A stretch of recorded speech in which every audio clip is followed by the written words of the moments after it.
Prynhawn da pawb, helo.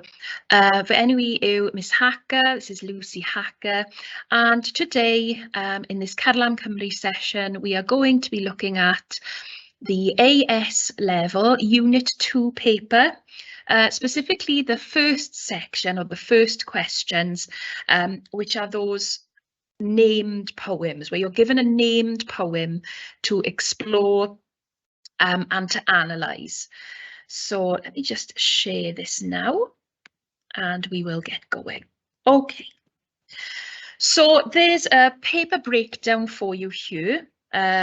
Just so you, let me just check that I'm not on mute. No, I am not. That's good. Fabulous.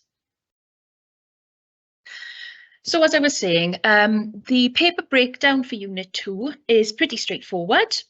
You've got two parts. It's a 2-hour paper, unless you've got any extra time. And this is an open book, clean copy paper, which means that you will get to take in a clean, unannotated copy of the set texts that you have been studying in class.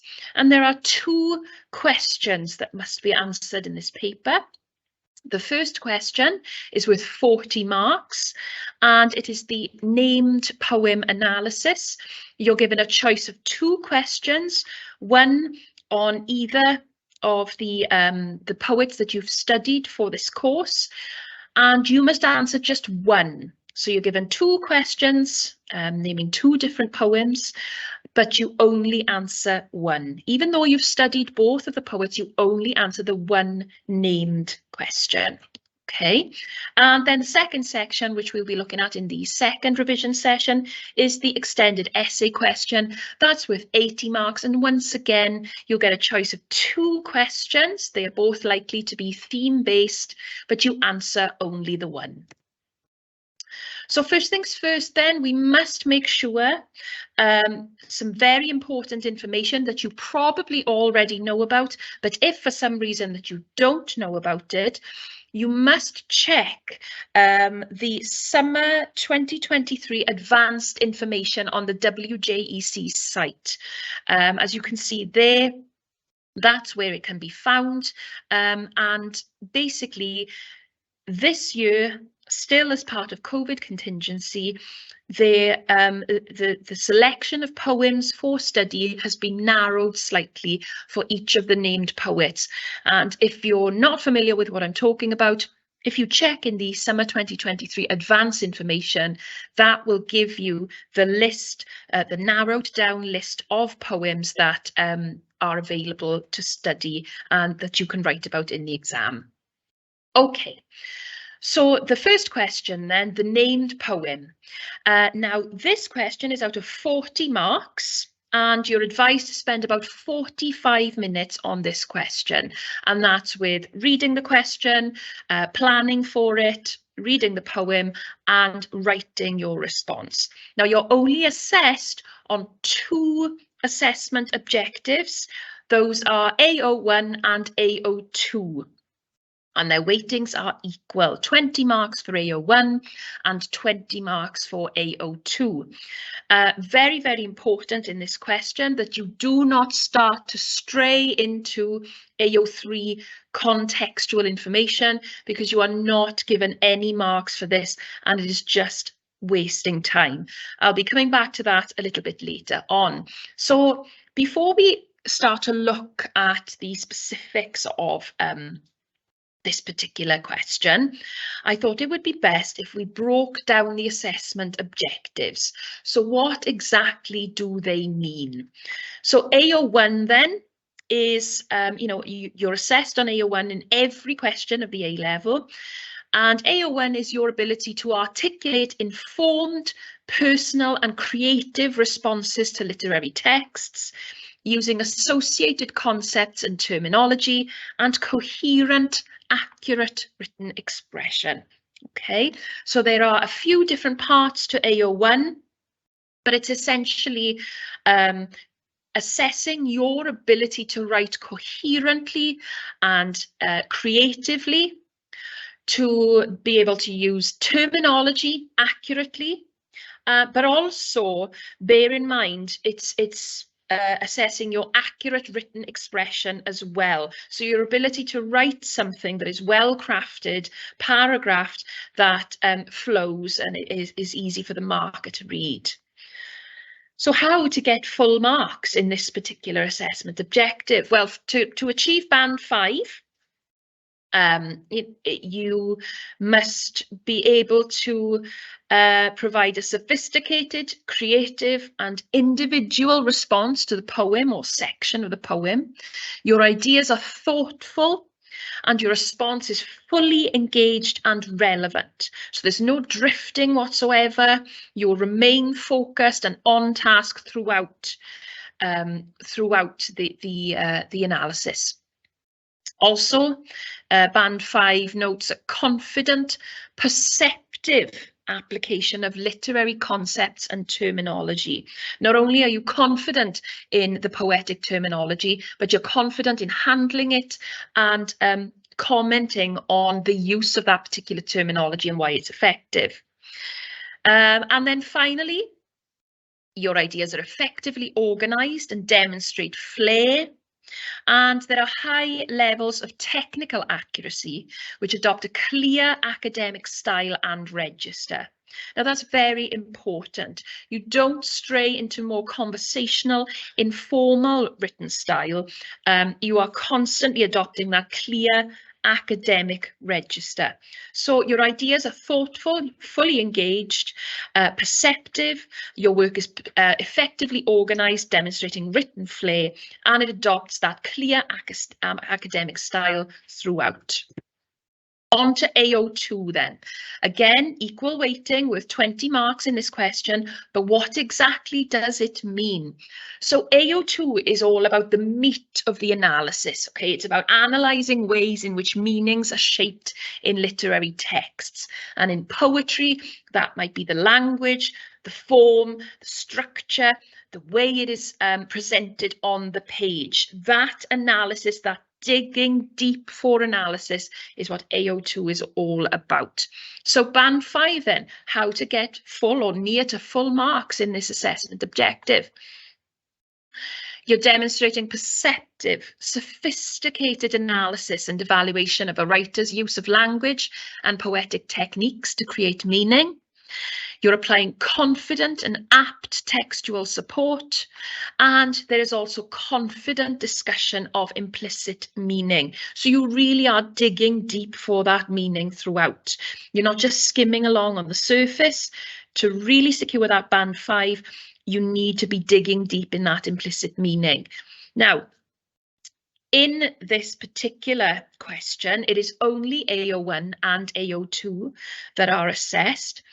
However, if, for example, you begin to show tendencies towards AO5, that exploring alternative meaning, because that is something that you will naturally do when exploring poetry, you will be assessed under AO2 for that. Okay, that will come under analysis, the AO2 analysis for this particular question. So don't shy away from alternative interpretation, tentative language. It could mean this, it could mean that. Don't shy away from it in this question. Know that it will be assessed under AO2. However, no further AOs are assessed in the named extract or poem or section of the poem question. It's just AO1 and AO2. So as I said previously, there is absolutely no point in going into detailed contextual information and analysis. You just won't get any marks for it in this particular question. So please bear that in mind. The first question, that named poem, it is just AO1 and AO2, nothing else is assessed. There is no point looking into context. Okay. So before we begin then, looking at the questions and unpicking them, I must stress the importance of correct terminology and the use of correct terminology. And what I mean by that is poetic terminology. Now, what I've got here is an example of a poetry glossary. Now, this full glossary of terms is going to be found in the accompanying resources folder in the e-sgol's team folder. That's where you'll be able to find the resources from this evening, the PowerPoint and the recording, as well as this poetry glossary. It's not an exhaustive glossary, and there may also be terms there that you're not familiar with. Don't try and learn lots of different things for the sake of it. It's just meant to be an aid memoir there. So, for example, we have those key poetic terms like alliteration, allusion, we've got assonance, ballad, blank verse, caesura, couplet, and so on. And it goes all the way down from A to Z. So please take a look at that just as an aid memoir, as a way to remind yourself about those key poetic terms.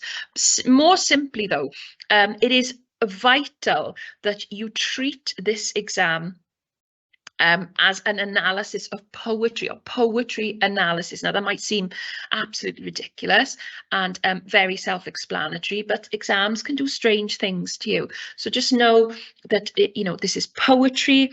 We have stanzas or verses, not chapters. We are talking about the narrative voice, the sort of the poetic voice, the narrator, the speaker, but no chapters,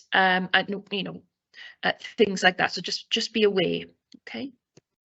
All right, so we've opened the exam paper, and now we need to have a think. How should we tackle that first named question? Now, if you haven't looked at an exam paper or exam paper already, you'll be in the exam hall.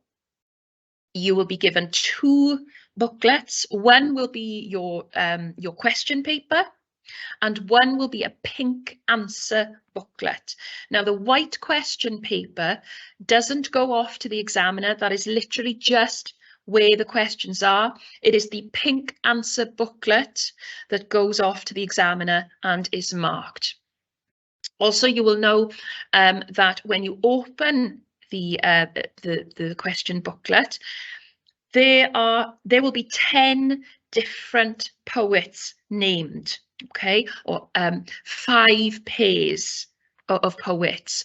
You're only to look at and answer the question on the poets that you have been studying. Now, again, I know that seems absolutely ridiculous and very self-explanatory, but still, even at this level, one can make some silly mistakes while stressed out, okay? So you open the question paper and you scan for your particular collection. So it could be it could be Duffy and Hughes, Duffy and Larkin, it could be Plath and Hughes, so whoever the collection is that you've studied, that's what you answer on.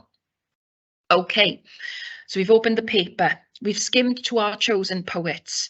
What you need to do first then, in a step-by-step approach, is to read the 2 questions associated with the poets that you've studied and highlight any keywords or commands. So look at what the question is asking you to explore. You choose one question. So even though one might be on Sylvia Plath and one might be on Ted Hughes, there's no need to answer both. You pick one or the other. It's entirely up to you which of those poems you choose. You may be more familiar with one than the other, or may remember more from your revision to do with one than the other. So you choose one question to answer. Secondly, then, as this is an open book clean copy, you reread the poem or the extract or section of the poem that you are directed to, firstly without making any notes. So this first reading is just to remind you of what the poem is about. You don't make any notes yet, you just read through the poem, thinking just a little about what particular theme or idea the question is asking you to look out for and to comment on. So you get an overview of this poem in light of the task. Then, once you've done that, you reread the poem for a second time, making notes now on the tone, on keywords, key images, allusions, poetic techniques, rhyme, and so on, based on the task. Now, you can either do this in the pink answer booklet and then cross it out just to show that it's planning, or you can write in the question booklet, because remember that question booklet is not going anywhere, so you can do all your drafting in that if you want to, and all your planning. Once you've had a read and a reread of the poem and you've started to think of notes, you review those notes then in light of the key words from the question. You've always got to keep reminding yourself what the question is asking. Once you've done that, then you can begin to write your response, constantly focusing on the task being asked, the poem, and AO2, that language analysis and the digging of for hidden meaning. So let's have a look at an example of step 1 then. So for example, you may have studied Philip Larkin. If not, it doesn't matter. This is the exact same step-by-step approach that you would take to any of these poets. So the question itself asks, reread here on pages 3 to 4. Explore how Larkin depicts the journey in this poem, 40 marks. So what you would do then is highlight those key words. So obviously, the most important thing is the poem itself. All right, the name of the poem. Make sure that you are clear which poem is being asked about. And then we look at explore how Larkin depicts the journey. So we can separate that question into two. The part of the question that is important in terms of AO2 is both how Larkin depicts, so it's the analysis, the focus on the analysis there, and then the journey. So it's not asking you to go through the poem line by line from top to bottom. Now, if you're familiar with here, it is a large poem, and so it would not be time appropriate to go through this poem line by line. It is just asking you how Larkin depicts the journey. So already we can focus in our analysis on certain parts, not the poem as a whole.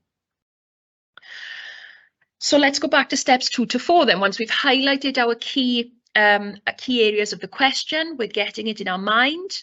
So we reread that poem here for the first time without making any notes, just thinking about the question in the back of our head, about the depiction of the journey. And we're getting an overview of the poem, we're reminding ourselves what this poem is about in light of this task. So we're focusing in our thoughts and ideas. Once we've done that for the first time, you then reread the poem, now making the notes. Once again, in light of the question, the tone, keywords, images, allusions, poetic techniques. So as you can see, it is very important, even though you do not have lots of time, excessive amounts of time in this exam, it is very important to take the time to plan, even if it's just a little bit of planning, to focus your analysis and focus your thoughts. As the box in red says, you've got 45 minutes to complete this task. So give yourself enough time to think about what the poem is trying to say about the journey. Now, the temptation with this kind of exam is to literally read the question and get right on in there straight away, writing your analysis. I advise you not to do that. I know the temptation is strong, but if you spend a little bit of time planning, then it is very, very beneficial to focus both your thoughts and your analysis. So think about what ideas are going to be included in your opening paragraph or your overview of the poem. Reread the poem, highlight or underline keywords and phrases in the poem which link to the question focus. You can also jot down brief notes in your answer booklet. Like I said, the pink answer booklet, you can write notes, you can plan in there. Just put a cross through it to show that you don't want it marked and that it's just planning.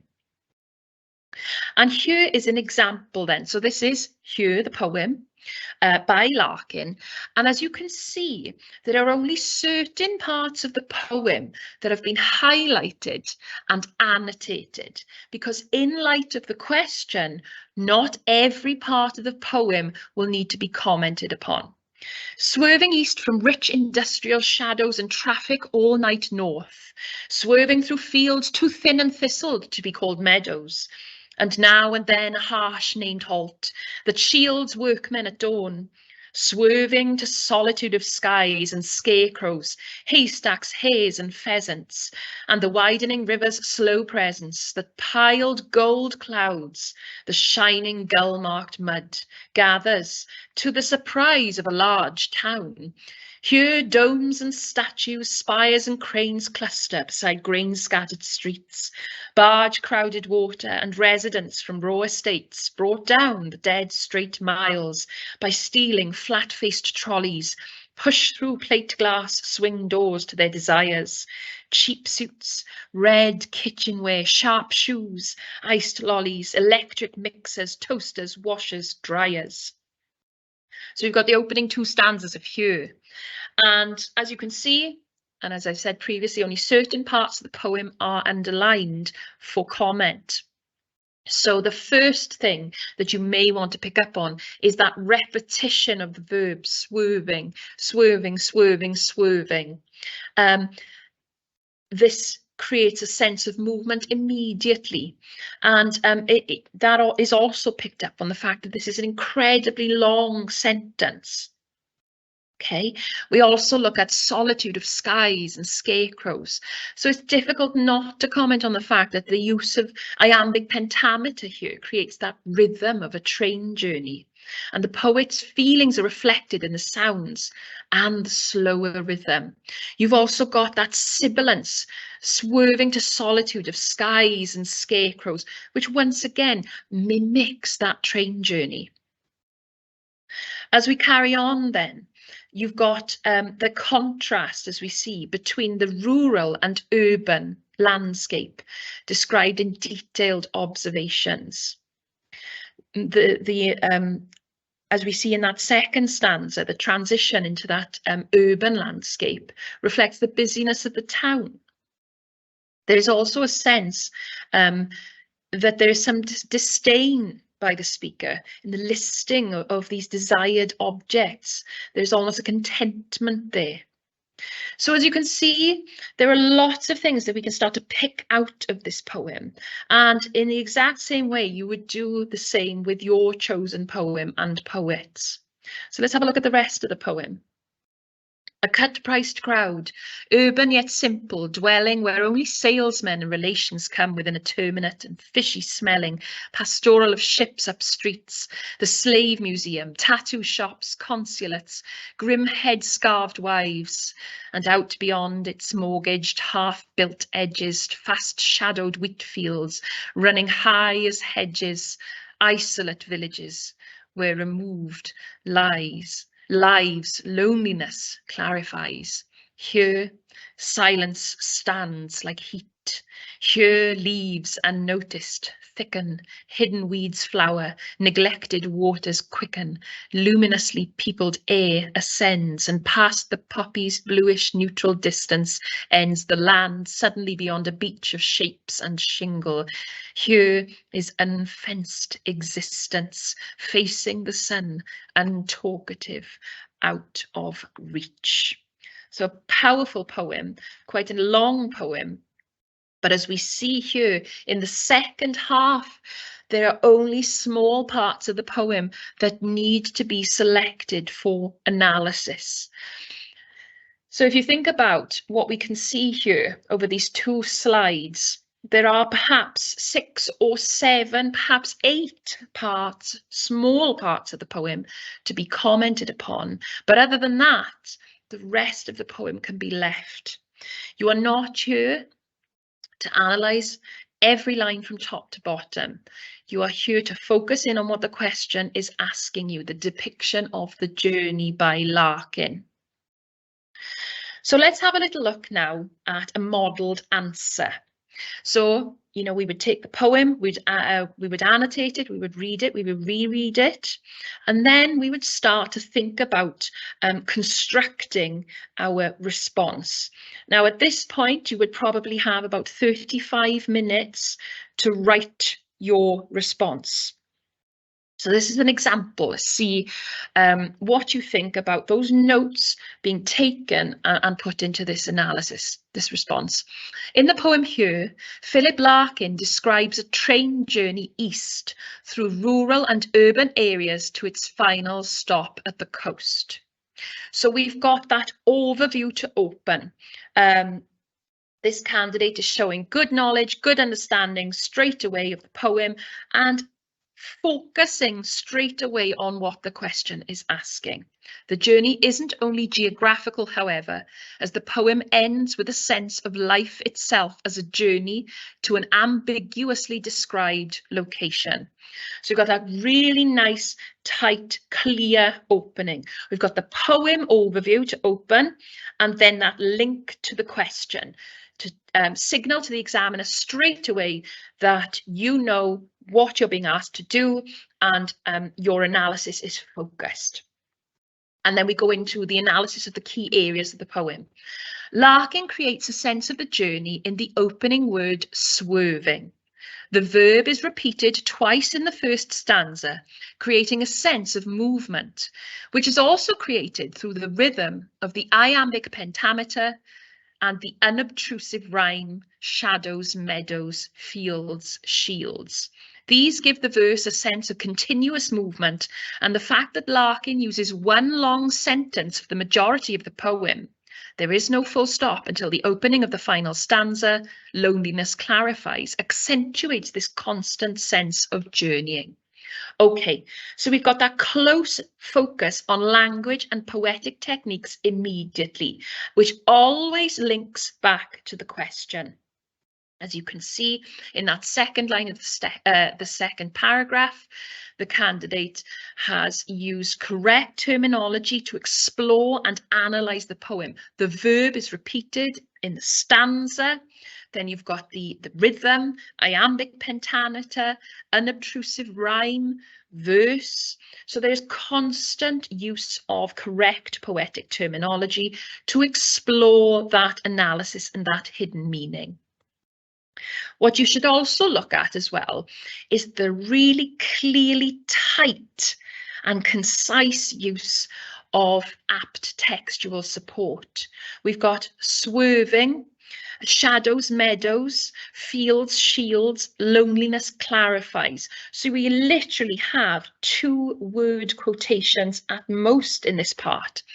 And that's absolutely fine. In fact, you really shouldn't spend time copying out long quotations or long sections of the poem because you just will not be awarded marks for it. It is much better to use very, very concise and succinct quotations. Even if they're just one word, that is absolutely fine. Let's carry on. Larkin also uses close observations to create a sense of a journey. So again, we've got that focus in on the question as we go into that third paragraph. Noting the time of day, workmen at dawn to the busyness of a large town and the fast shadowed wheat fields creates a sense of time passing as the journey progresses. The listing of details in the first stanza with the sibilance of swerving to solitude of skies and scarecrows, haystacks, hares and pheasants, the observations and the sound creates a relaxed atmosphere, developed further as Larkin follows a monosyllabic line with the slower the rhythm of the river's widening slow presence. In this here, there is a sense of beauty, gold shining. Okay, so as we can see, this candidate has completely avoided going through the poem line by line and is only focusing on key points related to the question. Not only that, but all the way through this paragraph, as we can see, the second annotation says, this candidate continually addresses AO2, exploring the way the language and poetic techniques are used in relation to the question. So this candidate obviously has a clear, confident grasp of the poetic techniques that have been used, and they are dotting them through the response while also using those techniques to show how meaning is created. They're not just plonking in the techniques and the words just for the sake of it. It is very carefully crafted, very well thought. To the end then, this is in stark contrast to the next cue as the train travels through a large town. There is more to observe here, but the language is very different in this urban landscape with its raw estates and dead straight miles. Even the desires which bring these people to the town are cheap, and the people themselves are cut price. There is perhaps a note of disdain in the descriptions here, with some regret that the urban, with its mortgaged, half-built edges, is slowly swallowing up the more valuable rural areas where solitude and loneliness and a sense of peace can be found. So we've got this really lovely, well-developed argument for, meaty paragraphs that continue to build the argument throughout. They focus on the depiction of the journey from the beginning right until the end, with that constant use of apt, concise textual support. So again, we can see that this candidate always picks up on those relevant details to do with the question rather than focusing on a line-by-line approach. And I cannot stress that enough. It's going to be a much, much better use of your time to focus in on plenty of key parts and key analyses to do with the question itself, rather than going top to bottom through the poem. Now, what we've also got here is something that I mentioned earlier, is that tentative exploration of alternative meaning. There is perhaps a note of disdain. So even though, like I said, there are no marks for AO5, that is assessed and will be rewarded through AO2 analysis. So it is worth thinking about. There is no need, obviously, to memorize quotations and ideas from critics for this particular question. However, you will be rewarded for alternative meaning and that detailed analysis via AO2. So that is the first question, that named poem question in your Unit 2 exam. 45 minutes to spend on the question, reading and rereading and annotating the poem, and then writing that really focused response. So we'll just end this session then with a reminder of some do's and don'ts about this particular task and question. So you should start your response directly and relevantly. Give a brief overview of the poem and what's depicted, and then bring it back to that question. Make sure that you are signposting, that you are focused from the outset. When you're reading through the poem, look for patterns of language and imagery throughout. So don't just be looking for any old thing. Focus on what the question is asking you and make sure you're looking for those patterns of language and images. So make and support your points succinctly. Do not copy out large quotations from the poem. We know it's open book, so there is a temptation to copy out quotations sort of willy-nilly. You will not be rewarded for this. Make sure that you use tentative language. Alternatively, it could be argued, or we may see, or perhaps that tentative language adds an element of sophistication to your analysis, and it allows you through AO2 to focus on alternative meaning and ideas, which is only natural when analysing poetry. Do use technical terminology to demonstrate the extent of your understanding. This is your chance to show off your knowledge and understanding of poetic terminology and the technicalities of that, and how those poetic techniques shape the meaning of the poem. Don't just throw them in for the sake of it, though. If you're not entirely sure what something is, that's okay. But if you are sure, then put it in and make sure you use that as a springboard to focus on the analysis. Finally, then, do take care with your written expression. I cannot stress this enough. Under AO1, you are assessed on your ability to write something coherent and well structured. You must remember to paragraph. It will help to focus your ideas, and it will really add that careful crafting. You must remember to paragraph, and then once you have finished your analysis, you must proofread your response once you're finished. You will have inevitably made some unintended errors in phrasing or sentencing. Edit those through proofreading. Don't just rush on to the next question or rush to close your paper and forget about it. You will kick yourself because you will lose marks with silly sentencing errors. Okay, don't, as we've said several times, start at the first line of the poem and work through line by line. It is not an economical use of your time, and you will not be rewarded for that all-encompassing approach. Don't write descriptively or narratively about the poem. Okay, don't just retell the poem, what's going on in it line by line. That is not what the question is asking you. Being succinct is the key. Don't make extended or extensive references to context in this first question. As we've said previously, it is only AO1 and AO2 that are being assessed. You will not get marks for context. Do not use very long quotations or copy out large chunks of the text. It's not a good use of your time, and it is just wasting space and making you think that you've written more than you actually have. Don't use technical terms descriptively and for their own sake. Don't just plonk them in the middle of your work for the sake of it and not say anything about it.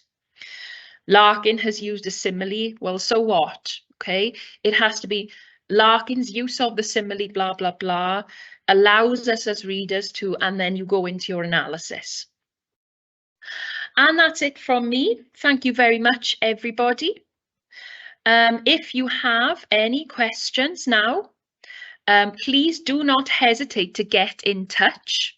If you want to drop any questions in the Q&A section of the chat, I will be more than happy to answer them. And also, I hope to see you again for the second session of the Unit 2 exam revision, where we'll be focusing on the extended question, the essay analysis, the comparison of the two poets. Thank you very much, everybody, and I'll see you next time. Diolch yn fawr.